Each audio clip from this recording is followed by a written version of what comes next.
Je vais parler d'un sujet que je ne maîtrise pas, qui est celui de la typographie. Est-ce que, si j'arrive à voir dans la salle, est-ce qu'il y en a ici qui s'y connaissent bien en typographie? Qui s'y connaissent un peu, je veux dire? Ok. Il y en a qui s'y connaissent en CSS? Il y en a qui s'y connaissent dans les deux? Hey, il y en a. Très bien. Faudra essayer de ne pas trop me reprendre si je dis des conneries, alors, du coup. On va faire un petit parcours d'un sujet que je ne connais pas très bien, mais pourtant qui me plaît beaucoup, celui des polices web.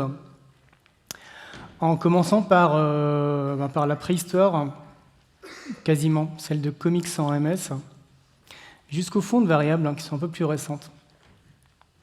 Donc bonjour, je m'appelle Raphaël. On a une particularité dans ma région natale, c'est qu'on est toujours très en avance sur la mode, comme nos voisins alsaciens. Donc on nous envie ce genre de tenue vestimentaire. Je suis sûr que ça va arriver chez vous également. Donc n'hésitez pas à penser à moi à chaque fois que vous voyez des gens en sandales, chaussettes. Je suis alsacien, j'aime bien CSS. Et quand j'avais du temps, j'écrivais des livres sur CSS, parce que c'est chouette CSS. Voilà le parcours que nous allons suivre aujourd'hui. Je ne vous ai pas menti, on va parler de Comic Sans, mais également de l'arrivée de CSS, de Fontface, etc., jusqu'à 2016, où on parlera des fonts variables, des variable fonts, en passant par les ligatures, entre autres. Pour commencer, un petit peu de statistiques. Les polices dans le web, ça existe depuis un certain temps, et ça a vraiment explosé il y a quelques années, et on peut pratiquement dire aujourd'hui que tous les sites web aujourd'hui utilisent des polices dites exotiques à l'époque. Donc les polices qui ne sont pas web safe. Et ça représente maintenant un poids non négligeable sur l'ensemble du poids d'une page web. Alors, on est bien loin derrière le JavaScript, bien sûr. Mais c'est un autre sujet. Certains sites, comme des sites que j'ai pris au hasard, ont un certain nombre de polices. Et ça peut vite grimper assez vite au niveau du poids de la police. Vous imaginez qu'en termes de performance, ce n'est pas forcément l'idéal. Alors, on commence notre petit voyage par Comics sans MS. Est-ce que vous connaissez Comics sans MS? Oui. Est-ce que vous savez que c'est un certain Vincent Connor de Microsoft qui a créé cette police? Ce n'est pas une blague, bien entendu. Il est créé à l'époque de Windows 95. Et donc cette police, qu'on connaît bien, connue notamment pour son infantilité. On la juge infantile. Et donc il y a beaucoup de parodies. Un livre qui a été rédigé en Comic Sans, par exemple, de Nietzsche. Donc il y a plein de trucs rigolos. On le trouve partout, on le trouve même sur le site officiel de la belle ville de Montréal. Figurez-vous qu'une partie du site est écrite en Comic Sans. Et c'est fait exprès. Et notamment pour des raisons d'accessibilité. Parce que, figurez-vous, Comic Sans est l'une des polices considérées comme la plus accessible, notamment pour les dyslexiques. C'est intéressant, non? Donc, avant de dire du mal de Comic Sans, on va peut-être se dire qu'il y a certainement des buts en termes d'accessibilité avant de dire du mal. Donc, Comic Sans, vite fait, on peut résumer en quelques points. C'est mal. Il y a plein de choses intéressantes. Le Times Magazine l'a quand même classé dans les 50 pires inventions du monde. C'est pas beau, ça. Le 1er avril 2011 de Google a été dédié Il a été dédié par Google. Mais d'un autre côté, Comic Sans favorise la mémorisation des contenus et est recommandé en cas de dyslexie. Voilà pour ce petit point Comic Sans. On avance un peu, on passe à CSS. CSS 1 est né en 1996. Et dans CSS 1, il n'y avait pas grand-chose. Il y avait 53 propriétés en tout. Notamment beaucoup de propriétés qui concernaient les polices. Et des propriétés qui n'étaient pas forcément toujours très intuitives. On va voir qui est réveillé. On va faire un petit jeu. Vous allez lever la main si vous pensez que la propriété commence par font, ou si vous pensez qu'elle commence par texte, ou si vous pensez qu'elle commence par autre. Attention. Voilà ce que je veux faire. Sur mon paragraphe, je vais écrire une taille de texte de 2 EM. Vous levez la main si vous pensez que la propriété pour faire ça commence par font. Waouh, très bien. C'était bien entendu font size. Ok, vous êtes chaud? On continue? Je veux changer la graisse du texte. Je veux une graisse grasse qui pense que c'est font quelque chose. Okay, qui pense que c'est texte quelque chose, qui pense que c'est autre quelque chose. C'est bien entendu font weight. C'était font.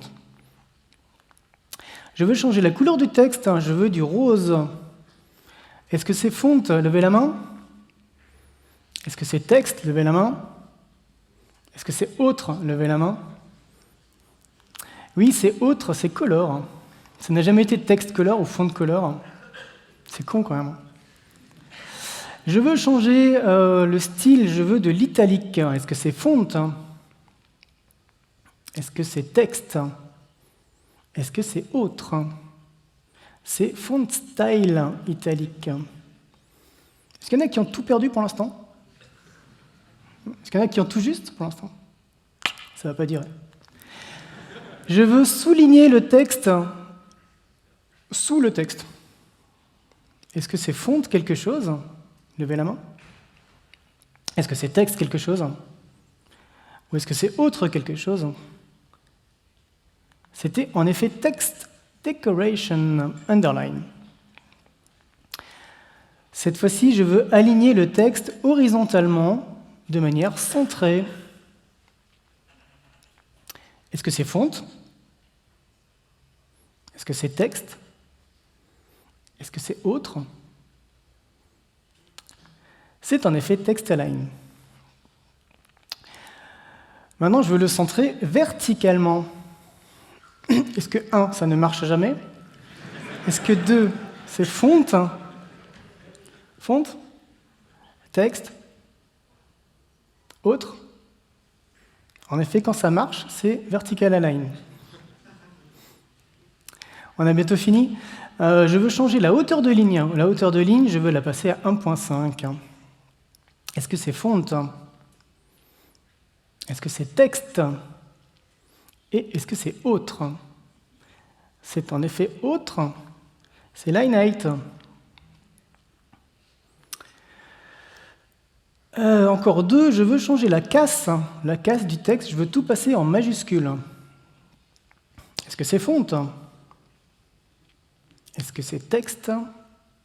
Est-ce que c'est autre? C'est en effet texte, comme dans texte transform. Donc pour ça, c'est pour les majuscules. Maintenant, je veux la passer en petite majuscule.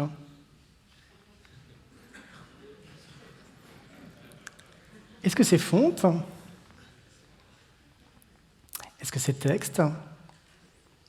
Est-ce que c'est autre? C'est bien entendu font variante. Small caps. Bon, quand je vous disais que CSS1, ce n'est pas toujours très intuitif, voilà l'idée. Ok, on avance, on passe à FontFace. Est-ce que tout le monde connaît FontFace ici? J'ai mal posé la question. Qui connaît FontFace ici? Voilà. FontFace, comme c'est écrit, permet d'avoir des polices dites exotiques, donc des polices qui n'existent pas sur l'ordinateur de votre visiteur ou visiteuse. Ça existe depuis longtemps. Pendant longtemps, ça n'a fonctionné que dans un seul navigateur au monde. Et comme c'était propriétaire et que personne d'autre ne le reconnaissait, ça a disparu longtemps et ça a réapparu en CSS3. 10 ans plus tard, FontFace. Globalement, ça fonctionne comme ça. Vous déclarez, vous nommez votre font avec un @FontFace et un nom. Vous lui indiquez le chemin, puis vous l'appliquez, si ça marche. Hop. Vous l'appliquez avec un font family classique en lui donnant le nom de la fonte. Et en général, ça marche très bien si vous n'êtes pas trompé dans le chemin ou dans le format. FontFace, mine de rien, c'est une vraie révolution, puisqu'avant, on n'avait rien, et on utilisait du JavaScript, on utilisait du Flash, on utilisait plein de choses qui étaient extraordinairement lourdes, gourmandes en ressources, et pas très performantes. FontFace a standardisé tout ça, et ça a permis de enfin utiliser des polices exotiques, qui sont du coup plus exotiques. Un petit point de compatibilité, FontFace, ça marche sur tous les navigateurs du monde. Je ne sais pas si vous connaissez Can I Use, il faut que je regarde devant. Ça marche sur tous les navigateurs du monde, sauf Opera Mini, pour info. On avance. On va parler des formats compressés de police, et notamment le format WOF. .wof qui est un format de police. Né en 2009, du travail de Microsoft, Mozilla et Opera. Et la version WOF 2 est sortie un peu plus tard, proposée par Google, avec une meilleure compression encore. À quoi ça sert ce genre de police, ce genre de format? Si vous prenez un format classique OpenType, TrueType, WOF ou WOF 2, en termes de poids, vous avez assez facilement une différence de plus de 50%. 50% pour un poids de police, c'est pas du tout négligeable, d'autant plus qu'en général, vous en apportez un certain nombre. Donc, à qualité égale, utiliser du WOF 2 permet d'accélérer beaucoup les choses. Les différents formats de police sont ici représentés avec leur compatibilité. WOF 2 est compatible tout navigateur aujourd'hui.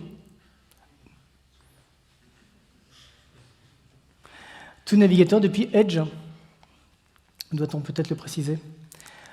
Mais WOF est compatible depuis IE9,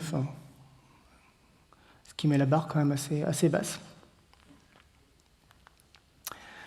Si jamais vous avez eu un jour l'envie de regarder comment on écrivait des @FontFace, en général l'envie vous passe assez vite, parce qu'il faut, pour être compatible tout navigateur, parcourir tous les formats possibles. Tous les formats possibles, notamment le OOT, le WOF 2, etc. etc. C'était ce qu'on appelait la syntaxe bulletproof, donc celle qui fonctionnait partout. Aujourd'hui, à partir du moment où on considère que IE8 n'est plus un navigateur digne de ce nom, on peut se contenter d'une syntaxe @FontFace qui est presque retenable par un être humain. Retenable, ça se dit. Et qui fonctionne très très bien.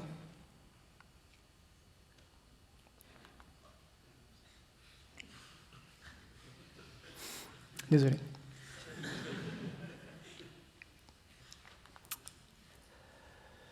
Toujours plus loin, Google Font. Alors Google Font est un produit de Google. Je ne sais pas si vous connaissez Google. Ici. Très bien. Google Font est né en 2013 et dispose de plusieurs centaines, voire bientôt des milliers de familles de polices qui sont toutes libres. Et statistiquement, aujourd'hui, pas statistiquement d'ailleurs, il paraîtrait que plus de 42 millions de sites utilisent les Google Fonts. Les fonts les plus utilisées étant Roboto, OpenSens, Lato, Montserrat et Roboto Condensed. Google Font, c'est très facile à utiliser, il y a une API. Donc soit vous l'incluez en HTML avec un link vers le Google Font, soit, et puis vous l'appliquez de la même manière que vous le feriez avec une @fontface. Soit vous l'importez en CSS avec un @import, les deux fonctionnent. Donc voilà pour les Google Fonts.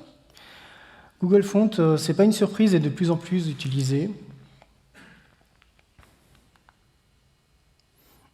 On va faire un autre jeu. OpenSang, qui est l'une des polices les plus utilisées au monde. Sauriez-vous me dire quel est le poids du fichier quand on le télécharge de Google Font? Comment est-ce que je vais vous poser la question pour qu'on puisse répondre? Qui pense que ce fichier fait moins de 10 kilooctets? Levez la main. 20 kilooctets? 20? Non. 50? La régular. 50? 100? 150? 200? 500? 3000? Il n'y en a qui ont pas suivi la question? C'est en effet, enfin je dis en effet, il y en a bien qui ont voté ça, c'est 217 kilos pour une police, hein, juste la régular.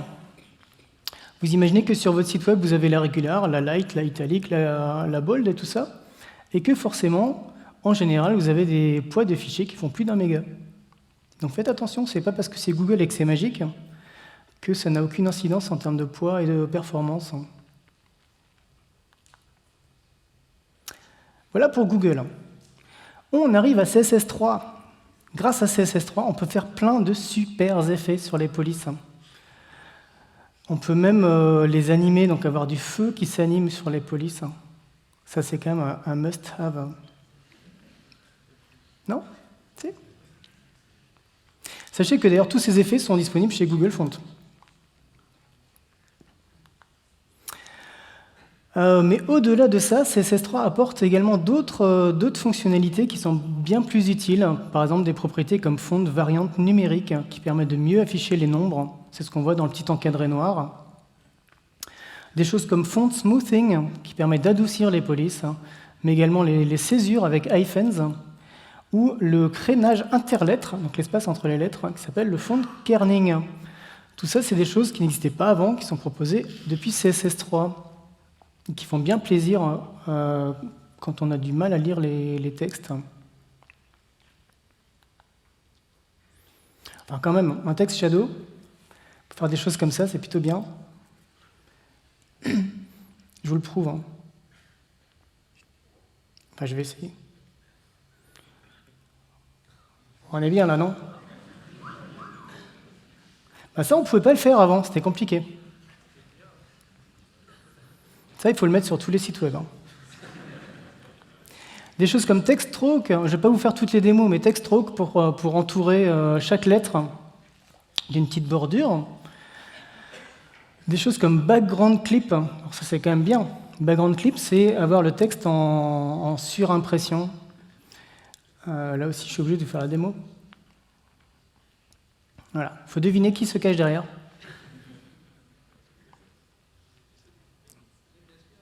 Bien joué. Oui, au niveau du HTML, il n'y a pas... Enfin, je ne sais pas si vous le voyez d'ailleurs. Je ne sais pas si c'est assez grand. Pas grand-chose au niveau du HTML. Hein.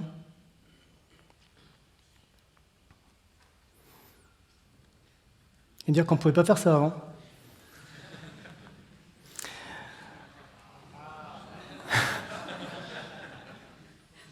Quand même, on en arrive à un niveau de perfection, on pourrait de ce fait faire du word art. Non, je déconne. En fait, je déconne pas. Ça existe, il y a même quelqu'un qui s'est amusé à faire tous les effets de word art en CSS.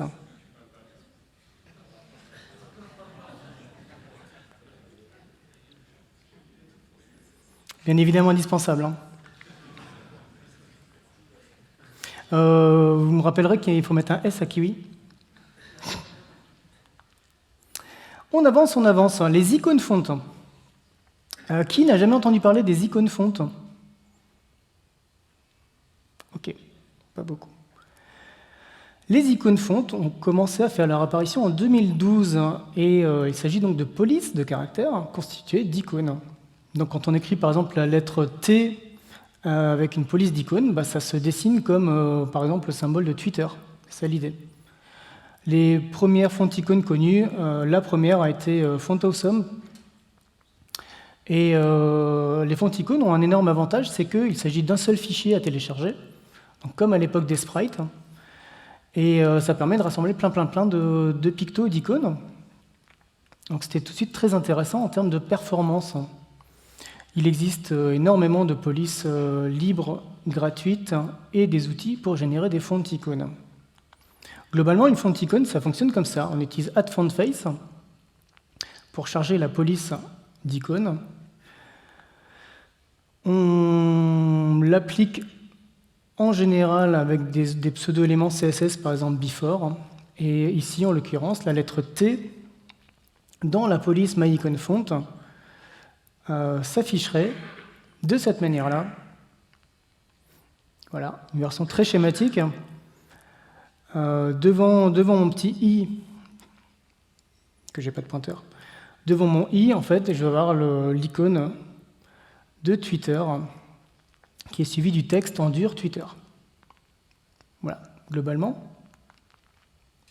Les icônes fontes, c'est bien et c'est mal. Ça a un énorme avantage, c'est que c'est vectoriel. Donc, par rapport à tous les pictos en PNG, enfin bitmap, c'est beaucoup plus adapté au design moderne, au design responsive, au design sur tous les devices, Retina, tout ça. La question ne se pose pas. On n'a qu'une seule requête.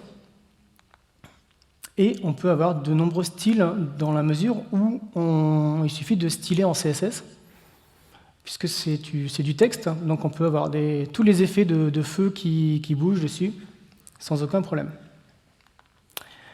En termes d'inconvénients, on va trouver généralement les alignements, parce que comme c'est du texte, ça s'aligne aussi mal que du texte, donc les vertical align, tous ces trucs-là. C'est pas super propre, parce que c'est pas trop fait pour ça au départ. Et puis il y a d'autres petites choses, notamment on ne peut pas avoir plusieurs couleurs dans la même police. Et en plus, tant qu'à faire, c'est pas parfaitement accessible en général. C'est compliqué de le rendre accessible, on va dire.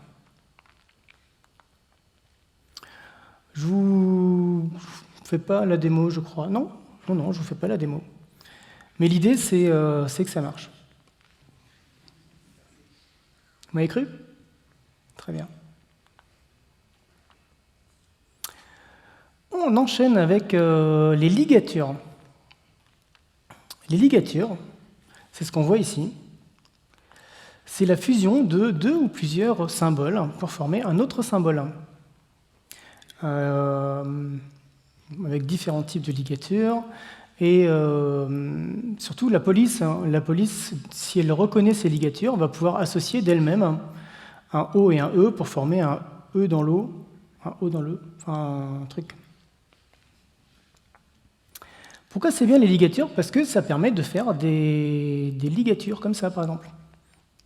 Quand vous écrivez ça sur votre éditeur de texte, genre votre éditeur Word ou autre chose, ça va automatiquement vous transformer les deux caractères, puisque la police que vous utilisez reconnaît les ligatures. Dans le web, les ligatures existent aussi. Ça permet d'associer deux symboles pour en former un autre. Vous pourriez très bien avoir ce genre de symbole. Voire, rien ne nous empêche, si la police est prévue pour, d'associer plusieurs caractères, genre le P, le O et le O, pour en faire un autre caractère qui est celui-là. Il suffit que la police soit préparée au départ pour ça. Et ça, c'est vachement intéressant. Alors concrètement, en CSS, ça se traduit comme ça. C'est une propriété qui s'appelle font variante ligature. Et donc les différentes ligatures existantes sont les ligatures courantes, les vieilles, qui associent par exemple le F avec le point du I. Encore plus vieilles, pour former des trucs comme ça. Un peu plus intéressant en termes de lecture, les ligatures contextuelles, qui vont associer des lettres ensemble. Et encore plus rigolo, les ligatures proposées directement par la fonte. C'est vraiment la libre discrétion du créateur de la fonte.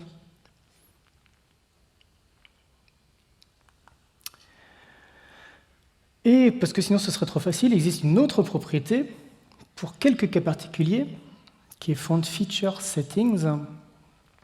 Et on va pouvoir faire d'autres types de ligatures, notamment la ligature Swash. Swash qui permet de faire des trucs vraiment sympas, calligraphiquement.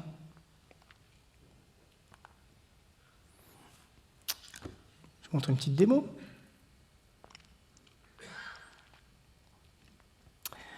Alors, voici une police. Hop.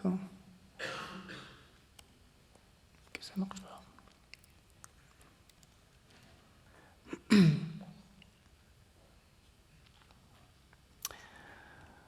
Voici du texte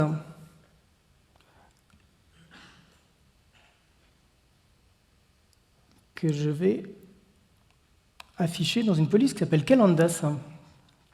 Calendas est une police qui intègre des ligatures, et notamment les ligatures qui me plaisent, donc la discretionary et la swash, qui permet de faire des choses comme ça. C'est pas beau? Non? Si. Bon. Très bien.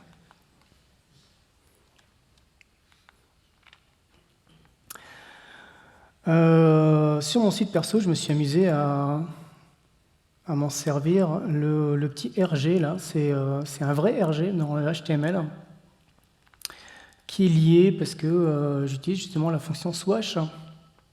Donc c'est pas une image, c'est pas du SVG, c'est du vrai texte RG.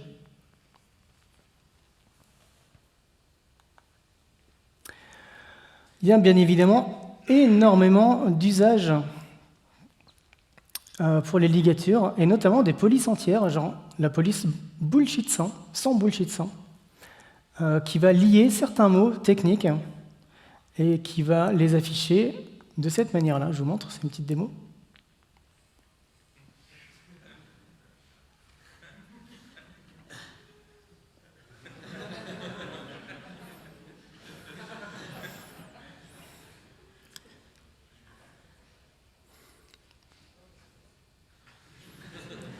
Comprenez mieux l'intérêt des ligatures? C'est vraiment sympa.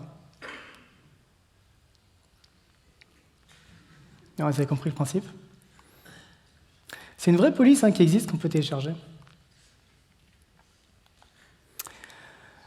Au-delà de ça, d'autres choses qu'on peut faire, on peut se créer ses propres listes de symboles qu'on peut associer à des mots. Là, c'est un japonais, je crois, qui l'a fait. Et moi, je vous propose, c'est une autre vidéo. Je vous montre comment ça marche.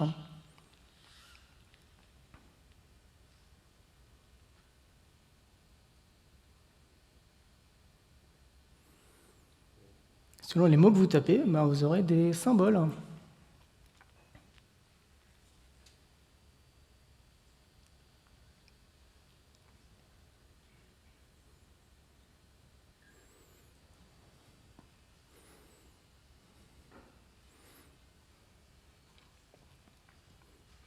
Et il y en a un petit paquet quand même.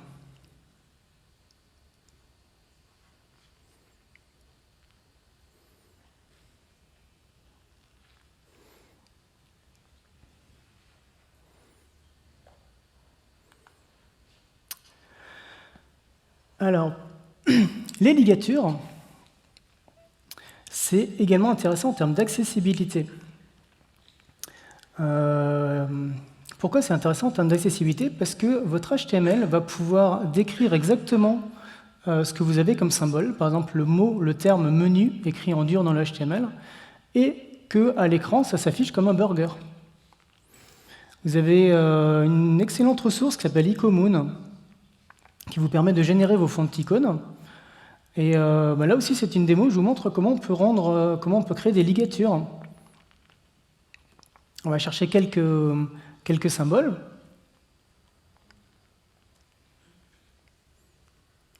qu'on va ajouter dans notre sélection.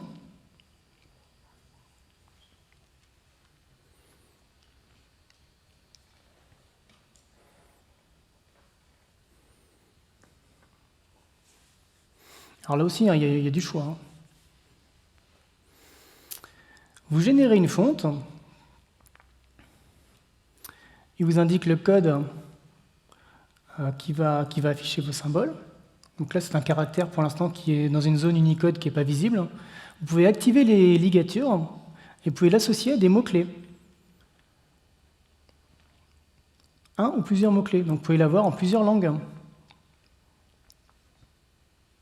Et à chaque fois que vous écrirez ce mot-clé dans cette police, le symbole apparaîtra à la place.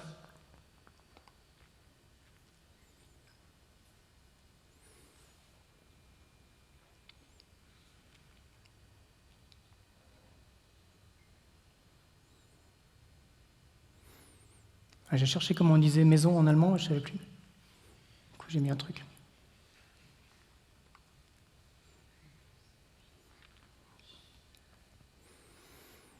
Donc là, par exemple, si j'écris le mot pou dans la police iCommon, il va me dessiner un joli symbole de glace. Voilà le principe. Les ligatures sont compatibles tout navigateur du monde, à part Opera Mini.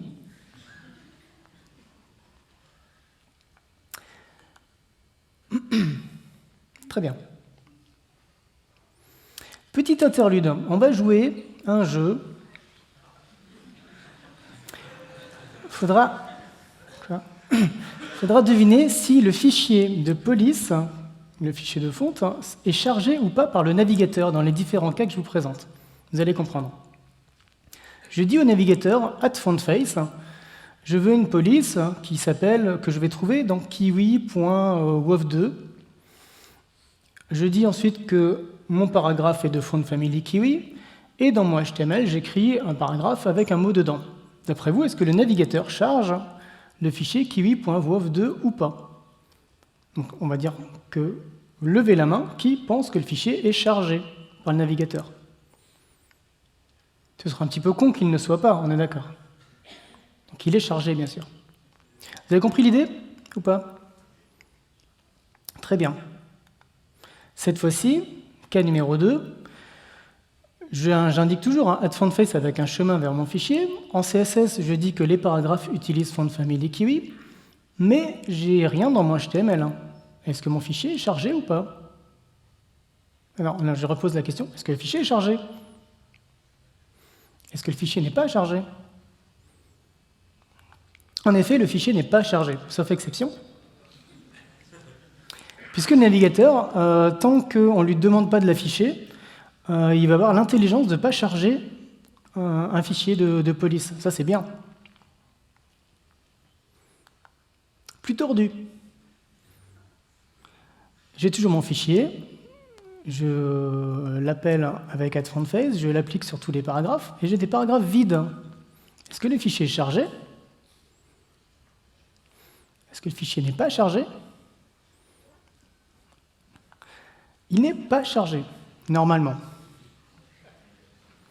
Parce qu'effectivement, le fichier n'est pas censé être affiché. Donc, il n'a pas besoin d'être chargé. Un peu plus tordu encore. J'ai mon fichier wof2, sauf que dans mon CSS, je dis que je veux d'abord Arial, et en alternative, je veux mon fichier Kiwi. Je pars du principe que mon utilisateur dispose de la police Arial. Est-ce que mon fichier Kiwi est chargé ou pas? Est-ce qu'il est chargé? Est-ce qu'il n'est pas chargé? Eh bien,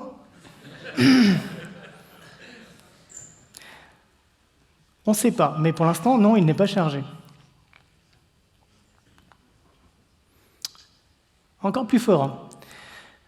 Les media queries, donc, qui sont des fonctionnalités qui permettent de détecter certains contextes. Donc là, cette fois-ci, mon @fontface, je le mets dans une condition qui est que ma fenêtre doit faire, mon écran doit faire au minimum plein de pixels, ce qu'il ne fait pas. Donc la condition n'est pas respectée. Est-ce que mon fichier est chargé ou pas? Ah, est-ce que mon fichier est chargé? Est-ce que mon fichier n'est pas chargé? Il n'est bien entendu pas chargé. Moi, je vous passe les exceptions, hein. Et enfin, petite variante, cette fois-ci, mon Media Query, je le mets autour de mon fichier, de mon paragraphe. Est-ce que le fichier est chargé? Est-ce que le fichier n'est pas chargé? Il n'est pas chargé, fort logiquement. Tout ça pour introduire une autre étape de notre parcours, la propriété Font Display. Font Display qui permet de gérer justement le chargement des polices, qui est un peu plus récent. C'est même assez récent, ça date de 2015. Font Display permet donc de gérer le chargement des polices et d'adopter des stratégies différentes. Vous allez comprendre très vite pourquoi c'est intéressant cette propriété. Il se trouve que un navigateur web va pouvoir commencer à dessiner la page que quand il a généré son arbre, son render tree. Il a besoin de ça, il a besoin d'HTML pour ça, il a besoin de CSS pour ça. Tant que CSS n'est pas chargé, la page est blanche. Par contre, concernant les polices, les fontes, est-ce que les polices sont dessinées sur la page alors qu'elles ne sont pas encore chargées? Et si oui, comment? Je ne vous pose pas vraiment la question en fait. La question c'est, est-ce que la page est blanche? Est-ce que les polices sont dessinées avec une alternative? Qu'est-ce qui se passe en fait tant que les polices ne sont pas chargées? Je vais vous le dire. Déjà, je vous informe que quoi qu'il arrive, les polices sont chargées après tous les CSS. De base, les polices attendent que tous les fichiers CSS soient chargés avant de commencer à être chargées elles-mêmes. Donc c'est important de ne pas avoir 500 fichiers CSS. Ça peut avoir un gros impact sur la performance. Donc une fois que CSS est chargé, les fontes commencent à se charger. Et voilà ce qui se passe quand une fonte doit s'afficher. Il y a 3 étapes. Une première étape de blocage, où il ne se passe rien. Le texte est invisible. Une deuxième étape d'échange, de swap, où, durant cette étape, la fonte alternative, donc celle que vous avez prévue en second lieu, va s'afficher tant que la police demandée n'est toujours pas chargée. Et une dernière étape qui dit, OK, j'ai perdu du temps et on n'a rien trouvé, donc on va de toute façon afficher la police alternative. Ce qui est rigolo, c'est que bien évidemment, tous les navigateurs ne s'entendent pas sur ces différentes étapes. Et les comportements sont donc différents entre chaque navigateur. On va retrouver des comportements de fouette et de foot.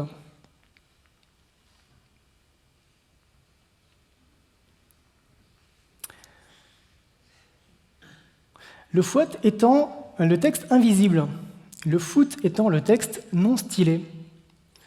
Démonstration. En premier lieu, vous avez du foot, donc du texte qui n'est pas stylé. Le navigateur veut charger l'étape tout à droite. C'est la police OpenSAN. Tant qu'il n'a pas d'OpenSAN, il va afficher la police alternative, qui va être du Arial ou du je sais pas quoi. Et quand OpenSAN arrive, paf, il swap et il affiche OpenSAN. C'est ce qu'on appelle du foot, du swap. Le FWAT, donc le Flash of Invisible Text, c'est un peu plus vicieux, c'est que tant que la police n'est pas chargée, elle est invisible. Elle est invisible, mais on la devine parce que les liens sont soulignés, par exemple. Et c'est un comportement que certains navigateurs ont adopté, et adoptent d'ailleurs toujours. En vidéo, ça donne ça. À gauche, vous avez du FWAT. Alors la vidéo est très très compressée, il faudra m'excuser. Donc ça, c'est une police système, elle s'affiche tout de suite. Et ensuite, vous avez vu qu'il ne s'est rien passé jusqu'à ce que la police exotique a été chargée. Le foot, ça va s'afficher comme ça.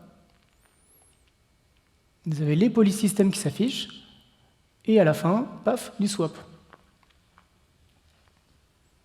OK ?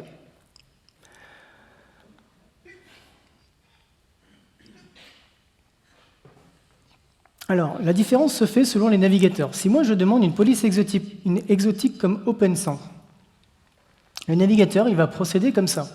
Il va se demander, est-ce que j'ai chargé OpenSAN ou est-ce qu'elle est sur l'ordinateur? Si la réponse est non, je vais avoir un texte invisible pendant un certain temps. Ça peut être un temps très très très court ou un temps très très très long. Si OpenSAN est chargé, pas de souci, je l'affiche. Je continue. Si OpenSAN n'est toujours pas chargé, je passe à l'étape d'échange. Dans ce cas-là, je vais afficher l'alternative. Si à cette étape-là, OpenSAN est chargé, pas de souci, je l'affiche. Et enfin, si c'est toujours pas chargé, je laisse tomber et je vais afficher l'alternative. Pourquoi c'est drôle? Parce que la phase de blocage est très différente entre tous les navigateurs. Internet Explorer a choisi d'avoir une phase de blocage nulle. En gros, Internet Explorer va tout de suite afficher la police alternative. Chrome, Firefox et Safari vont avoir un temps de 3 secondes. Durant ce temps, la police va être invisible, tant que la police souhaitée n'est pas chargée. Et les anciennes versions de Safari, c'était pire, avaient une phase de blocage infinie. C'est-à-dire que si la police n'était pas chargée pendant 10 minutes, vous n'avez pas de texte pendant 10 minutes. C'était fun, hein, surtout sur mobile.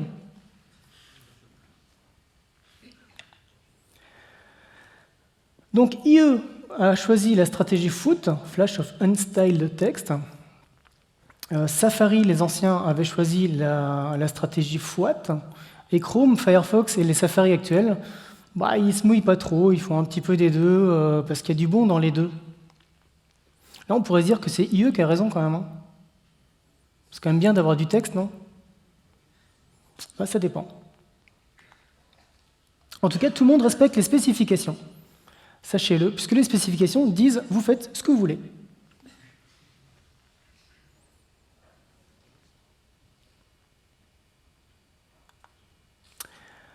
Et concrètement, ce qui va nous permettre d'imposer ou de proposer un modèle de chargement au navigateur va être la propriété font display, qui par défaut vaut auto. Auto, c'est fais ce que tu veux.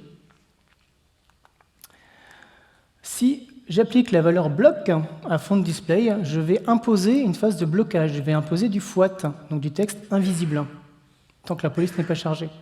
Si je propose la valeur swap, je vais imposer c'est un grand mot, je vais proposer plutôt une phase d'échange immédiate, donc ce que fait déjà Internet Explorer par défaut.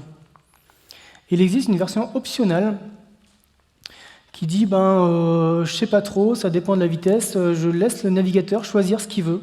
C'est-à-dire qu'au pire, il peut même pas charger la fonte s'il la trouve pas, mais au moins il y aura toujours quelque chose. Alors pourquoi est-ce qu'Internet Explorer n'a pas forcément raison? Parce que justement, on a vu les icônes fontes. Les icônes fontes, en général, vont chercher des caractères dans des zones Unicode qui n'existent pas dans la vraie vie. Et quand le fichier n'est pas chargé, vous allez avoir des trucs comme ça. C'est un grand classique d'icône fonte qui n'est pas chargé. Vous allez avoir des caractères chinois. Ici, pour BFM, c'est chinois. Et alors vous, je sais pas, mais le truc qui est en haut à droite de BFM, je sais pas ce que c'est. Non, moi, je sais pas ce que c'est. Et le problème, c'est que là, c'est à cause du swap qu'on voit la police, alors que dans ce cas très précis, on aurait préféré qu'elle soit invisible, tant qu'elle n'est pas chargée. Et c'est pour ça que la valeur de font display dépend de ce que vous voulez faire avec. Dans le cas d'icône fonte, la valeur bloc est tout à fait adaptée, puisqu'on ne veut pas les afficher tant que la police n'est pas chargée. Et dans le cas de texte classique courant, on va plutôt utiliser swap, puisqu'on va préférer avoir au moins une alternative pour que le texte soit disponible immédiatement. OK? Font display est plutôt pas trop mal compatible. Et au pire, c'est du bonus pour tous les navigateurs qui reconnaissent. Donc ça casse rien.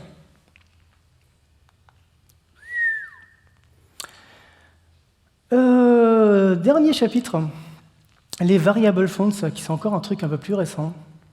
Les variable fonts, c'est un format de police proposé par Adobe, Apple, Google et Microsoft. et qui permet d'intégrer dans une seule police, dans un seul fichier, différents types de variantes, notamment les graisses. On en a rêvé, ça, d'avoir différents types de graisses et d'avoir qu'un seul fichier à charger. Ça s'appelle les variable fonts. Variable fonts, je vous propose quelques démos, notamment la police League Spartan qui ne pèse que 22 kg et qui intègre différents types de graisses qu'on peut gérer en CSS avec la propriété font variation settings. Vous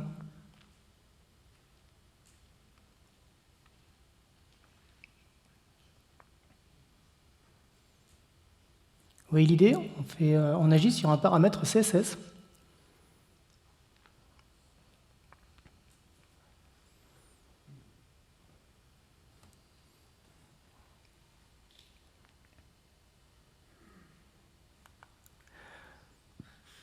Alors bien évidemment, on peut faire beaucoup de choses avec des fonts de variables. Là, c'est un monsieur qui s'est amusé à faire sa propre police qui s'appelle pou variable. Et cette fois-ci, c'est pas sur la graisse qu'on va jouer, c'est sur la hauteur de son chapeau. Et même les yeux qui tournent, vous allez voir, c'est très impressionnant. Parce que vous avez vu que les yeux tournent aussi un peu.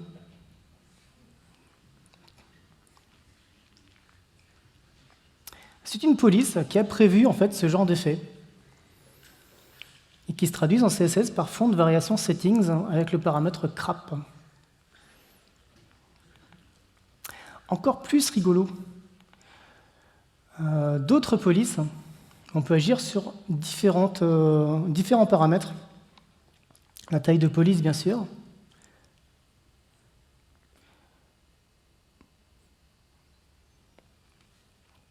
La largeur, et même sur des polices de symboles.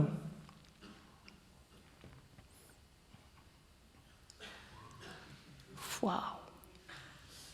Des chats qui bougent.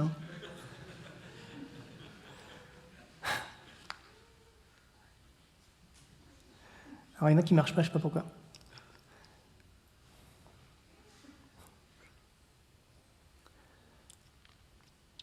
On peut aller très loin avec ce genre de choses.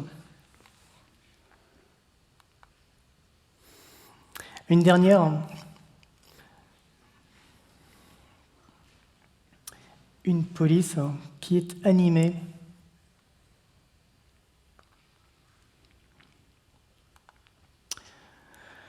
Concrètement, les fonts de variables, c'est des fonts qui ont prévu ce genre d'effet et sur lesquels on agit avec font de variation settings, tout simplement. On pourra bien évidemment avoir beaucoup d'avantages. C'est que déjà, on a un seul fichier à charger pour tous les effets de graisse, de style et de n'importe quoi. C'est beaucoup plus adaptif à toutes les surfaces et tous les devices. On peut faire des choses comme des logos animés, des logos responsives, plein de choses. Et surtout, on pourra faire du texte multicolore.